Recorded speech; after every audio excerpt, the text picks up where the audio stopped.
everyone, welcome to Saturday. Today we are getting together over at Austin and Nikki's place with several other folks to draft Unstable. We just read some of the rules text and we kind of learned it. It's basically Magic, but it's a joke set. It'll be fun.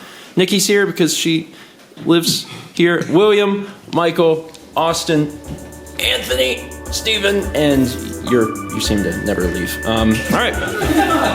Let's see.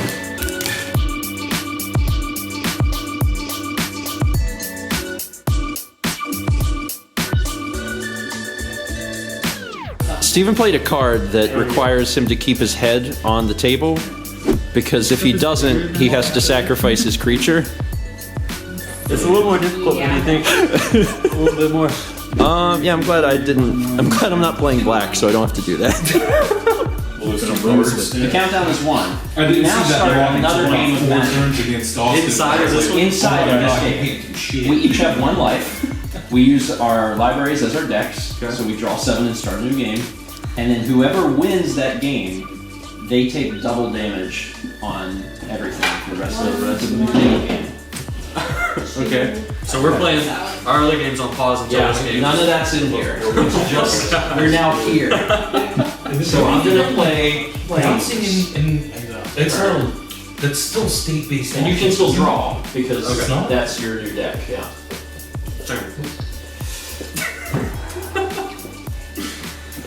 Oh, we're in trouble. Oh boy. We're officially in trouble. It's kind of relying on something there. Turn. Oh man.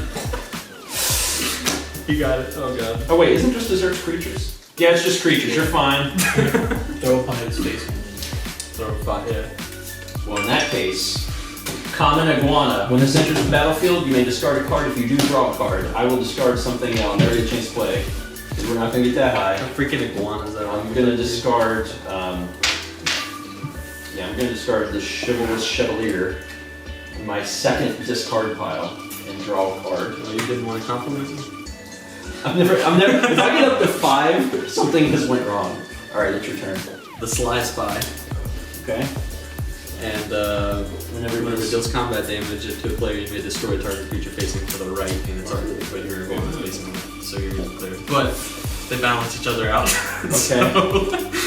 My turn then? Yeah, your turn. So just desserts, kill your spy, and go on my second discard, swing 1. I'm dead. Alright, so I won the mini game. Now everything that we had is gone. It's not in the game at all. It's all somewhere else. You just had to play the game inside of the game. We had to play a game inside of the game, and I won, and now I get to do double damage the rest of the main game. Pretty neat. Planes. Good. Give me 5. Who wants life? Give me half 5! Don't give him life, don't give him life. 2, 3, 4, 5! I know how this feels, so I'm not gonna do it.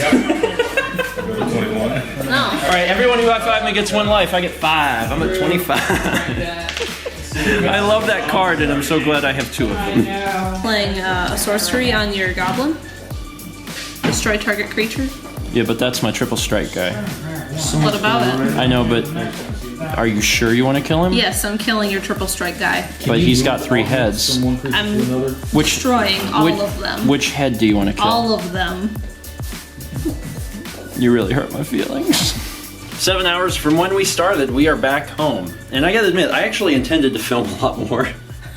But the problem was, my idea was I was going to finish my match, whatever match I was on, and then I would film. And consistently, every match, I played the longest. It wasn't always my fault, but some of it was my fault. Like the cards that, you play a game of Magic inside of Magic. But it was fun. That's a very fun set. Very, very fun set. And what's so interesting is that, a box of Magic cards is $100.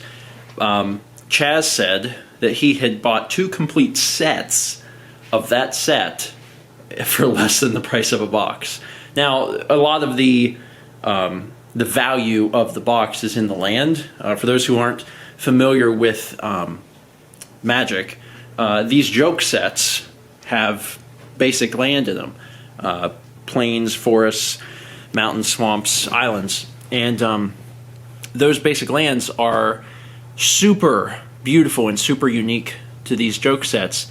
And people that play normal Magic, standard, competitive, whatever, want those lands in their deck. And they're willing to pay for that. So one of those lands is usually about the price of a pack of cards. If you manage to get a foil land, so if you got a foil island or whatever, that's, you know, like $50 or $60. So people are paying for this stuff. So if you wanted to make a cube, which is what Chaz wanted to do, he wanted to make a cube that he could play anytime. He just bought the cards. And the advantage of having the box is that we get all these lands that we can sell and probably make our money back. So it's almost like the box was free. That's not bad. But yeah, that's great. Gosh, it's a great joke set. And the joke sets before this were more jokey. This one it's funny. It's very funny, but it's mechanically sound. It's a good draft set. You can do what we did today. You can take 8 people in 24 packs, sit down and play, and it's ridiculous, but it's not too ridiculous. It's still, you still feel like you're playing Magic. There's just really wild out there cards. That being said, I did pretty bad today. I don't remember exactly what it was. I think I won 2 games and lost 6. I think. You won 6 and lost 1. Yep. Dang, man. Dang. Mal did good. Mal did really good. You had a good deck. Holy crap. Because when I was playing Mal, we played 2 games. She beat me 2-0. And then we played a third game for fun, and she beat me again, and her deck was good. She had some good stuff. There's all sorts of really wacky cards. One of the cards that I drafted, and then we didn't... I ended up not playing because I didn't go into that color. There's a card that's like, take a pack of Magic cards from outside of the game, open them, take all the creatures out of them, and put them onto the battlefield under your control. And, I mean, that kind of thing is ridiculous. It costs quite a bit to play, but it's a fun set. It's really fun. Like for people that they know how to play Magic, and they don't play competitive. Maybe they've been out of that scene for a long time. Consider buying a box of Unstable, especially because with the land worth as much as it is, you'll probably nearly make your money back anyway, if not make more money. So it's not going to cost you hardly anything once you resell the lands back, and it's fun. It's a lot of fun.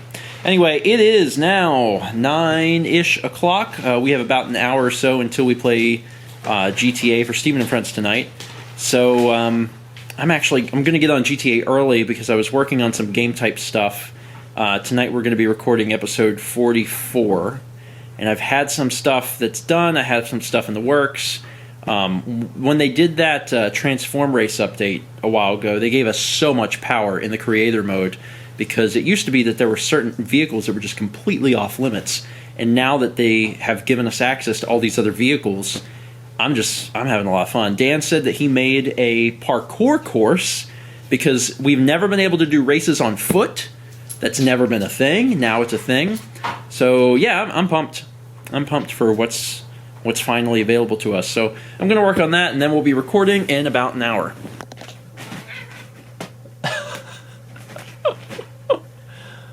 He really likes this toy. Wow, He's trying to leave. Honey, if you leave with it, then the game ends. That's how this...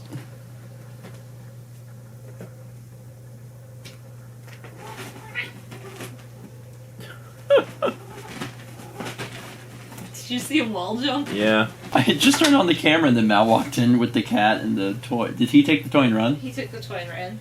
He does that. What I was going to say is it's at the end of the evening. We recorded, I almost said Mario 64. We did not do that. We recorded GTA. It went pretty well. This was episode 44, so if you want to go back and watch in relation to what I'm talking about, that's fine. Dan made a parkour course, and it came out really good. Well, as good as you could do a course like that in GTA, and a lot of the humor actually comes from the fact that it's in GTA, which is not a running simulator. It has a lot of issues on its own, and there were some funny fails. So I think we'll definitely do parkour courses in the future, just because the potential for comedy is so high there. Then we did the idea that I had worked on, which is about cars getting away from jets that are trying to crash bomb into them, and it didn't work. It didn't work. The jets don't explode. They really don't. They're either built like tanks for whatever reason, and they don't explode. We tried changing the cars to mopeds, and it still didn't work because we couldn't get the jets to explode. And I was figuring, well, at least we could dive bomb into the mopeds, but all that would happen is that the mopeds would just move. They'd just be like, bunk, oh, okay. And then the jet would be fine, or flip upside down, or if it would explode, it wouldn't kill the guy. Anyway, it was a good idea in my head, but didn't really work out. I think there's a lot of potential for that, but it needs to be changed. I have a theory, a strong theory, that some of the physics and how GTA handles, how the likelihood of you getting knocked off of a vehicle, I think that it changes when you are in a race. I haven't researched it, but I feel strongly, based on just playing the game a lot, if you're playing in single player mode and you are on a motorcycle, when you run into something, you'd be like, ah. If you're playing in GT Online, just free roam and you run into something, same thing, ah. But if you're in a race, it really feels like the game kind of glues you to your chair a little bit. And I think that that's what's happening. So I don't know. I think there's potential there, but it's got to be worked on. Anyway, we're now at the end of the day. I'm going to go to bed. I am tired, but we did at least get a recording out of it. And we also kind of scouted a few locations for things that we'd like to do in the future. So got some stuff done. And I think it'll be a fun episode regardless. We had a lot of people. And what's so funny is that I searched for Kramer Pimp because I was actually trying to put together the outfit that Kramer wears in that episode where he is wearing the coat of many colors and accidentally is mistaken for a pimp.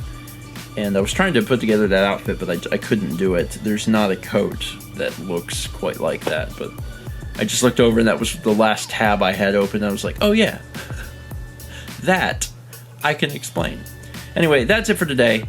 Thank you so much for watching, and as always, let's meet back tomorrow, shall we?